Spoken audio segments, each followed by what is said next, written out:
Oui. Je vais vous demander, dans quelques secondes maintenant, nous avons besoin du Saint-Esprit. Amen.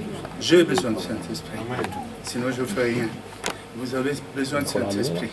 Ce le message, c'est pour vous, c'est pour moi aussi. Amen. Amen. Nous allons demander son assistance en ce moment même. Père de grâce, au nom de Jésus, que nous venons vers toi, Seigneur, nous incliner. Combien, Seigneur, nous voudrions que puisse encore nous révéler des choses cachées. Et cela puisse nous permettre de faire encore un pas de plus vers toi. Si nous existons, Seigneur, nous existons pour une belle raison. De pouvoir prendre ta croix, la porter, la continuer et faire ce que tu devais faire et que tu n'avais pas fait parce que nous devrions le faire. Maintenant, Seigneur, sommes conscients de ces choses. Rends-nous aptes, corps, âme et esprit. Afin que, Seigneur, en ton nom, s'efface ce que nous devons faire. La gloire te revienne dans l'éternité. Dans le nom de Jésus. Nous venons de prier. Amen. Amen. Amen. Amen. Je bénis Dieu. Ce matin, on était à Saint-Pierre. Je confonds souvent avec Saint-Louis. Saint-Pierre. Et que nous avons eu un message. Et comme Dieu ne donne jamais la même chose, je crois qu'ici, nous allons un tout petit peu monter d'un cran. Quand vous allez voir le message, c'est là-bas, vous comprendrez pourquoi je dis cela. Il y a du lait aussi, un message qui peut être considéré comme le message des adultes. Donc nous sommes appelés à grandir dans le Seigneur. Le souhait de tous parents, c'est de voir les enfants grandir. Et le souhait de Michel, comme il est là, nous tous, nous avons des belles enfants, mais nous attendons un jour, pas seulement ça, il faut qu'un jour, ces enfants s'élèvent et vont être peut-être choristes, ils vont chanter, ils vont évangéliser, ils vont travailler. Et nous, parents, à ce moment-là, nous pouvons nous asseoir et être fiers de ce que les enfants font. Dieu n'est pas différent. Il est exactement la même chose. Dans le livre de Jean 1,12, qu'il dit, et à tous ceux qui l'ont reçu, il a donné ici le pouvoir de devenir enfants, lesquels ne sont pas nés de la chair, mais de l'esprit. Donc il a donné le pouvoir à ceux qui croient. À ceux qui croient. Ce pouvoir appartient à ceux qui ont dit oui à Jésus. Attention, quand on dit oui à Jésus, on dit oui à la parole. Et dire oui à la parole, c'est pour dire aussi, dans ton même, Dieu n'a pas menti. C'est-à-dire quand Jésus parle, quand il dit quelque chose, pour toi, il n'y a pas plus vérité que ça. C'est ça. Et on ne peut pas changer ça. Amen. Donc la parole de Dieu est vérité. Comme Jésus lui-même a dit, je suis la vérité. Amen. Faisons donc attention à la parole de Christ quand il parle, parce que ce sont des vérités célestes qui appartenaient au Père et que le Père a remis au Fils, afin que le Fils nous apporte à nous, non pas par sa volonté, ni toi et moi, mais par la volonté du Père. Qui est le Père? C'est le grand créateur de l'univers, celui qui a tout créé. Il a pris une décision pour toi, pour moi, dans notre siècle, dans notre génération, à ce temps même et au ce moment même où je vous parle, cette décision vit. Elle est en nous, quitte à nous de prendre. La balle n'est pas donc au camp de Dieu. Est-ce que vous comprenez? Beaucoup se disent, bon, je vais attendre, Dieu va agir, je vais attendre. Dieu a fait sa part. Et sur la croix, il a dit, tout est accompli. Amen. La foi, la grâce doivent être ensemble. La grâce, c'est le don de Dieu. Dieu donne. Mais si la main de la foi ne se lève pas, le don de la grâce n'aura aucun effet. Il faut que nous, de notre côté, nous nous levions. Il y a donc une action qui doit être faite par les croyants, par le chrétien. Autrement, ce que Dieu veut faire ne se réalisera jamais. Dieu respecte une chose de très grande qu'il nous a donnée, la liberté. La liberté du choix. Tu peux lui dire non, et tu peux lui dire oui. Et quand tu lui dis non, ce n'est pas pour cela qu'il va dire tu ne vas plus respirer. Tu es libre. Et si demain tu penses que tu as commis une erreur, que tu reviens, il va encore t'accueillir. Et te dira, voilà, je savais que tu reviendrais. Parce que Dieu nous aime. Est-ce que nous sommes là? Amen. Il a donné donc le don de aussi pouvoir de devenir enfant. Mais beaucoup plus tard, quand on regarde dans le livre des Romains, je crois que chapitre 8, verset 9, la Bible nous dit, là, pour vous,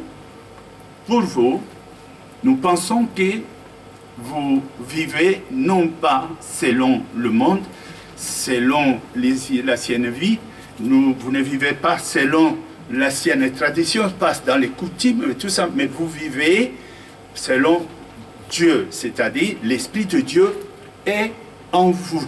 Amen. Si vous avez cru en Jésus-Christ, si vous l'avez accepté comme Seigneur et Sauveur, vous avez un chemin à faire. Et ce chemin, tu ne le feras pas seul. Vous avez reçu un don de Saint-Esprit. Et le Saint-Esprit n'est pas seulement une puissance, ce n'est pas ça. Mais il est l'auteur de la puissance. Il est l'auteur de la sagesse. Il est l'auteur de la connaissance. Il est l'auteur de tout ce que nous pouvons faire à Dieu. Il vit. Donc, il vient à nous. Il vient justement pour te prendre en main, pour te faire faire ce que tu ne peux pas faire. Amen. Et que tu ne fasses pas ce que tu ne devais pas faire, par toi-même, tu n'y arriveras pas. Il vient donc nous aider. C'est ça, c'est pourquoi il est là. Il vit, il a des sentiments. Il peut être triste, il peut être content. Il a le même douleur qu'avait Jésus-Christ quand il était sur terre. Jésus, quand il regardait, des fois on le voyait triste. Les disciples demandaient, mais qu'est-ce qui se passe, Rabbi? Qu'est-ce qu'il y a? Ah, il a dit, levez les yeux et regardez. Les champs ont blanchi. Priez donc le maître pour qu'il envoie des serviteurs. Il disait, le monde est prêt pour recevoir la parole. Le royaume de Dieu s'est approché. Dieu, homme, est parmi vous. Dieu est venu visiter les siens. Et les siens ne comprennent pas. Le temps est proche. Et le temps est court. Donc, levez les yeux. C'est à vous maintenant de comprendre. Écoutez, je suis chrétien. J'ai reçu le Seigneur. J'étais baptisé. Mais je pouvais m'asseoir. Personne ne m'interdisait de m'asseoir. Je pouvais rester sur le banc et venir chaque jour à l'église. Tous les dimanches, je suis là. Et je porte mes dîmes et je croise ma main.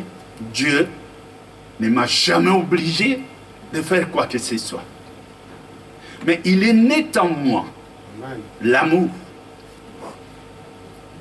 Parce que un de ses commandements qu'il a présenté, ou sinon le plus grand, était d'aimer Dieu de tout ton cœur, de toute ton âme, de toutes tes forces, par-dessus tout. C'était un commandement. Ce n'est pas qu'il a fait qu'en nous, cet amour soit forcément né en nous de manière à ce que nous l'aimions, alors il n'y aurait pas la liberté. Dans ces cas-là, nous allions agir par obligation, sans qu'il soit notre consentement. Mais Dieu n'a pas fait ça. Il nous a créés, il dit « aime-moi ». Pourquoi? Alors il ajoute « je vous dirai la vérité ». Et au travers de la vérité, vous serez affranchis, vous serez libérés. Parce que dans notre cœur, il y a un trône, un seul. L'âme humaine, dans son cœur, il y a un trône, un seul fauteuil, un grand trône. Il n'y a pas deux. Soit tu mets Dieu, soit tu mets autre chose.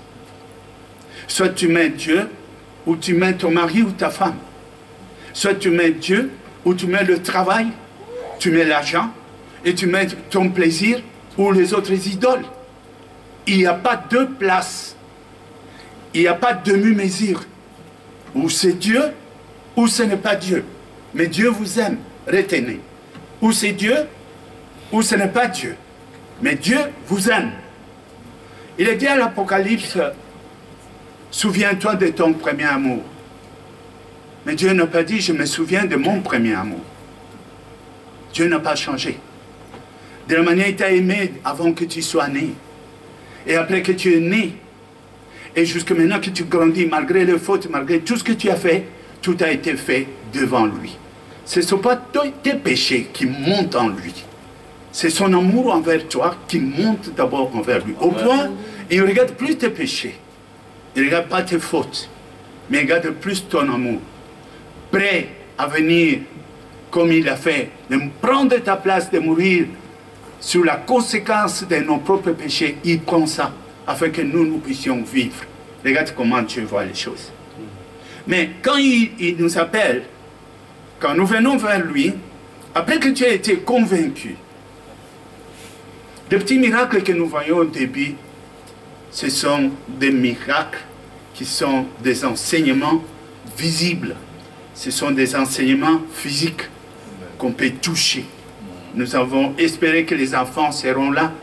Il n'y avait pas d'enfants. Nous attendions le miracle. Le miracle est venu. Je peux toucher l'enfant. Quand je touche l'enfant, je ne touche plus l'enfant. Je touche le miracle de Dieu. Je la porte. Mais ce miracle va se joindre à la parole. Donc, ce que tu vois, ce que tu attends, ce que tu touches, tout ça ensemble constitue le message de Dieu pour toi. Pour qu'il ne te manque rien pour prendre la décision pour venir vers Dieu. Si tu cherches ce que tu as entendu, tu trouveras. Et si tu cherches ce que tu dois voir, tu trouveras. Et si tu cherches ce que tu touches et que tu vis avec, tu trouveras. Il n'y a donc aucune raison, il n'y a pas d'échappatoire pour dire, oh Dieu, il n'y a aucune raison de t'aimer.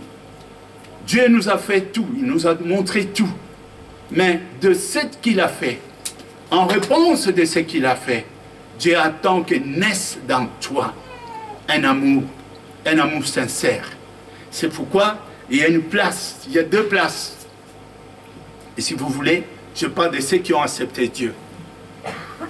Il y a une place devant notre Père. Quand tu viens, tu peux être son serviteur, comme Moïse. Moïse était serviteur de Dieu.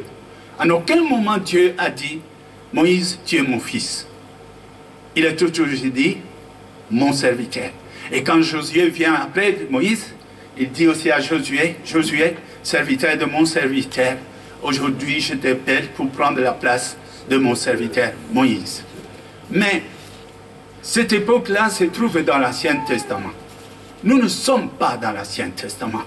Nous sommes ceux de la Nouvelle Alliance. Il n'y a pas de sacrifice d'animaux ici. On n'apporte pas les bœufs ici pour les égorger. Parce que toutes ces choses-là, Dieu a déclaré, jamais un homme ne sera pur au travers du sang des animaux. Alors il a offert son fils. Mais le fait que Dieu a donné son fils, nous avons un exemple d'un homme que j'aime bien. Et cet homme, c'est Abraham. Il était notre testeur. Dieu a demandé à Abraham, donne-moi ton fils. Personne n'a déjà entendu ça.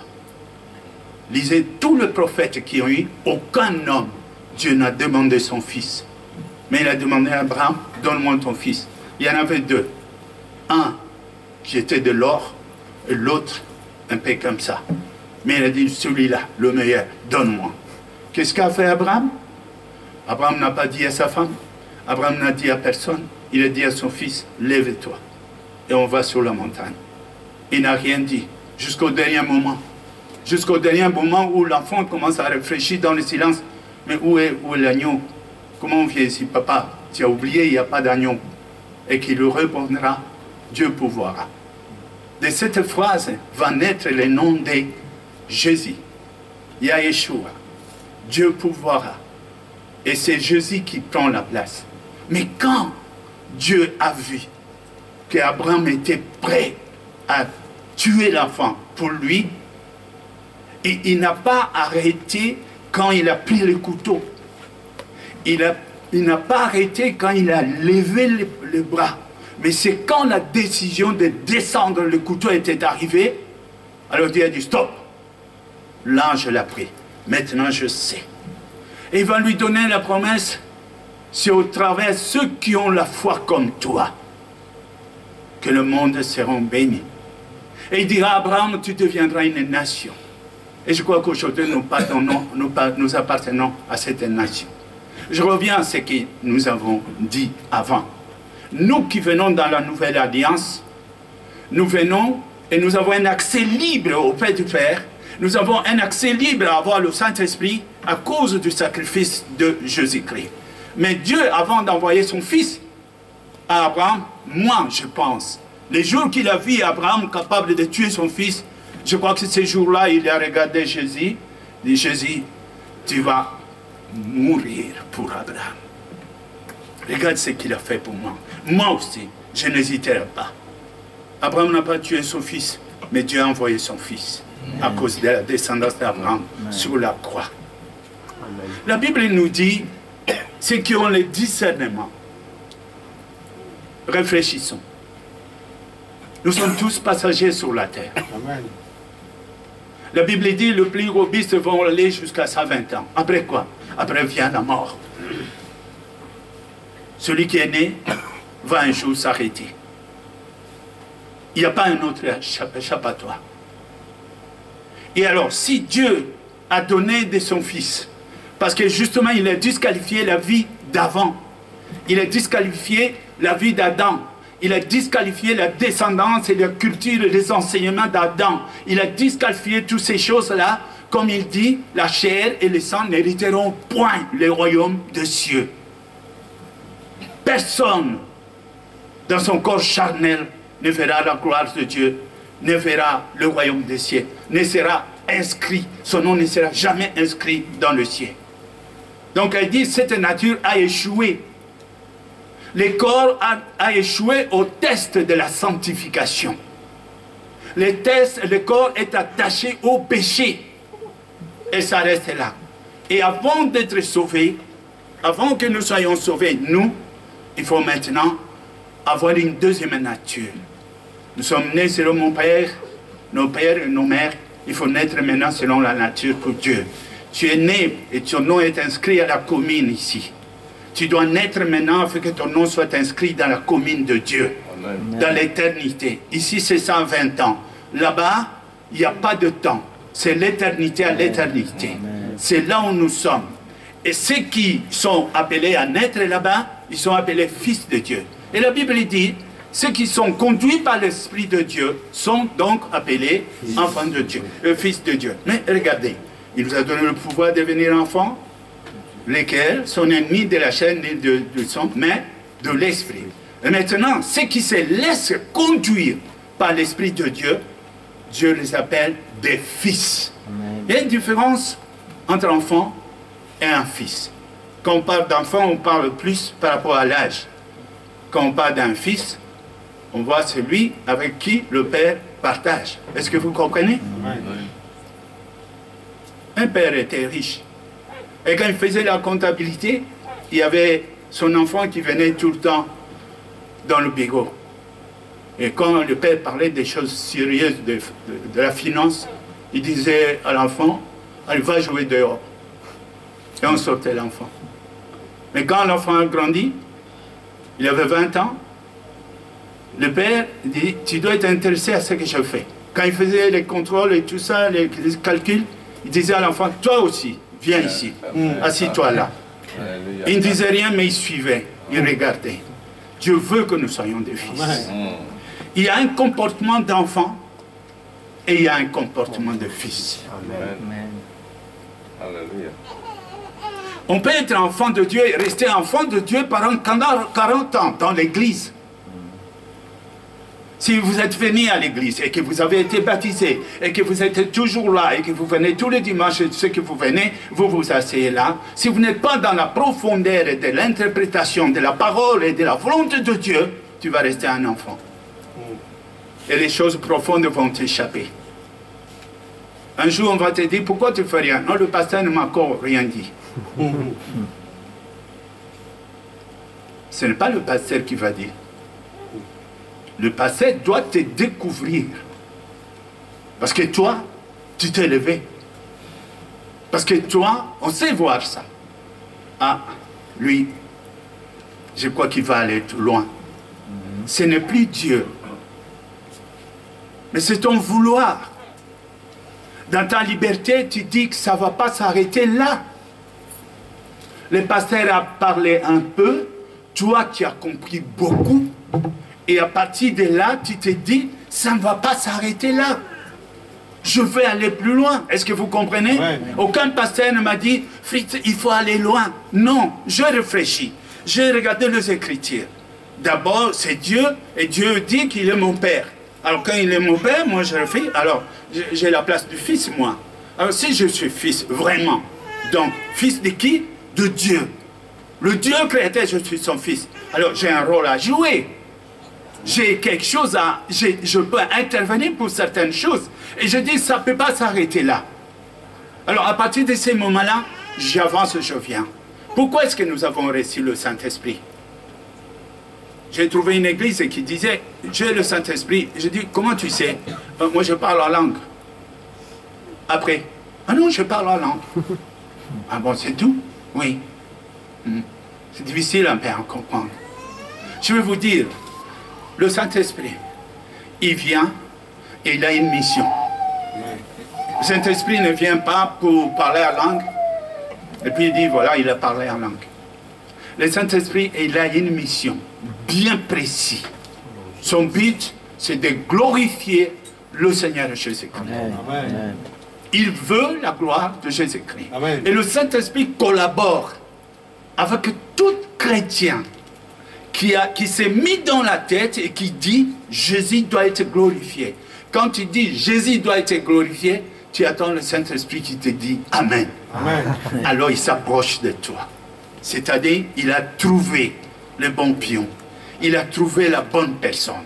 Il a trouvé quelqu'un de bien avec qui il veut travailler.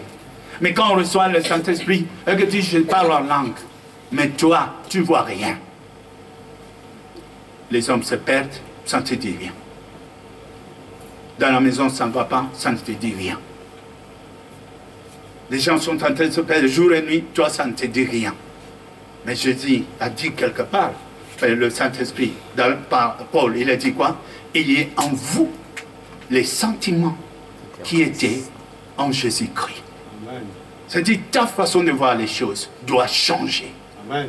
Si vraiment tu as reçu le Seigneur, si vraiment l'Esprit qui était en Christ est en vous, si maintenant nous pouvons dire que Dieu te considère comme un des siens, et la parole de Christ a été trop loin, il a intercédé pour nous. Père, je veux que là où moi je suis, que eux aussi soient là, afin que nous soyons tous un.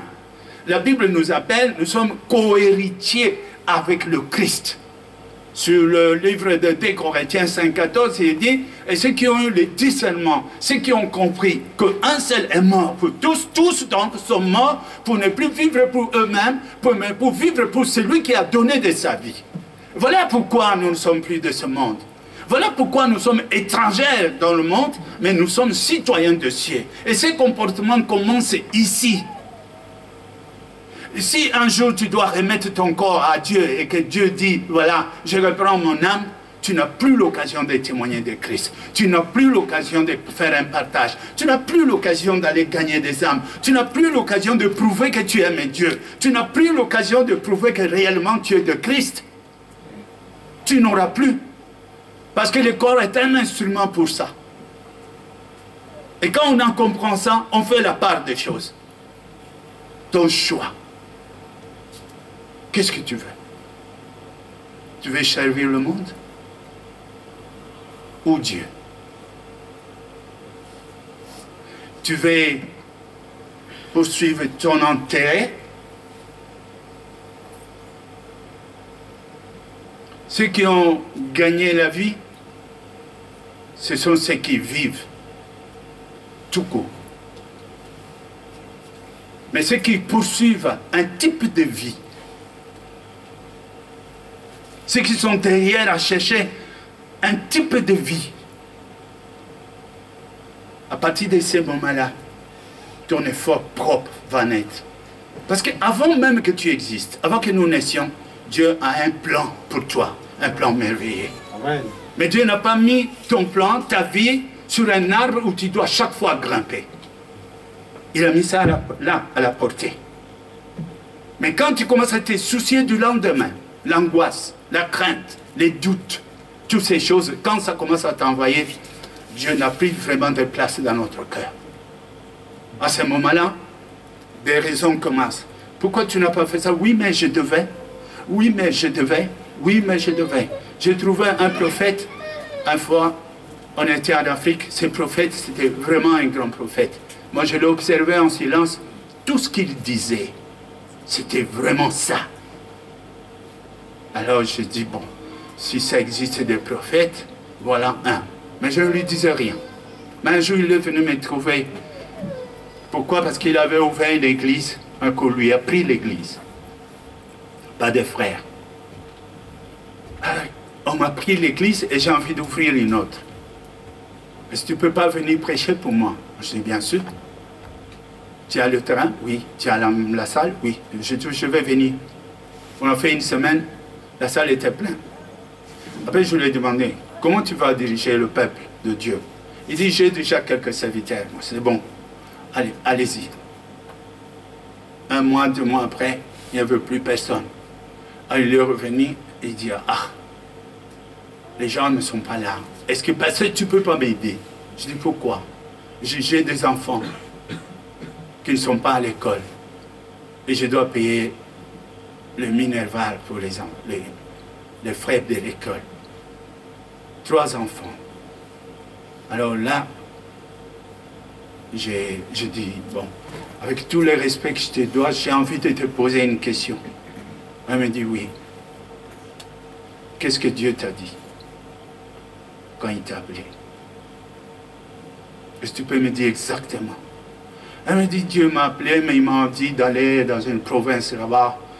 Il m'a dit, c'était une province qui était à 700 km. Ah, il t'a dit ça? Oui. Et toi, qu'est-ce que tu as dit? Il dit, oui, mais pasteur. Et les enfants alors? Comment ils vont étudier? Je dis, oui. Combien de temps les enfants ne vont pas à l'école? Il dit, il y a 3 ans. Depuis quand est-ce que Dieu t'a dit d'aller là-bas? 3 ans. Et tu ne vois pas qu'il y a un rapprochement de ces choses? Dieu qui t'a envoyé là-bas. Dieu qui t'a appelé pour aller là-bas. Est-ce que ne savait-il pas que tu avais des enfants, 3 enfants qui doivent aller à l'école? Pourquoi tu as douté? Pourquoi tu tiens absolument de faire à ta manière? Alors que Dieu déjà, avant que tu sois né, il avait déjà préparé un chemin, une vie, une situation, un environnement pour toi, pour tes enfants, pour toute ta famille. Pourquoi tu as fait ça? Tu as douté de Dieu. Dieu est toujours là. Son plan n'est pas changé. Le jour où tu mettras tes pieds là-bas, tu vas voir comment tout va se déclencher. Parce que très souvent, on veut faire ce qu'on veut. Nous sommes sur le plan de Dieu. Mais seulement chaque jour, tu dois savoir, la balle n'est pas du côté de Dieu. La balle est d'un autre camp. C'est moi qui dois dire, Seigneur, je ne peux pas me taire. Je vais me lever. C'est mon Père. Un serviteur attend qu'on lui donne des ordres. Si on ne lui donne pas des ordres, il ne fait rien. Parce que parfois il peut faire, on va lui dire, on ne t'avait pas demandé de faire. Il va tomber en faute. Mais un fils. Un fils. Ce qui est au Père est à lui. Et ce qui est à lui est au Père. Il est l'héritier. Il connaît le bon côté, il connaît le mauvais côté. Qui va lui pousser de faire quelque chose de bien? S'il trouve une porte ouverte, parce que les serviteurs ont oublié, est-ce qu'il doit demander la permission de fermer la porte? S'il trouve une brebis qui n'est pas sur la bergerie et qu'elle est dehors, il doit attendre son père pour qu'il lui dise « Fais rentrer la brebis ». Mais il sait que c'est à lui. Ce qui est au Père, c'est à lui. Et il va le faire. Et quand le Père viendra, il va dire « Tu es un bon garçon. Tu grandis bien. J'aime ça. » Il va être fier de toi. C'est la même chose avec nous, avec Dieu. C'est la même chose.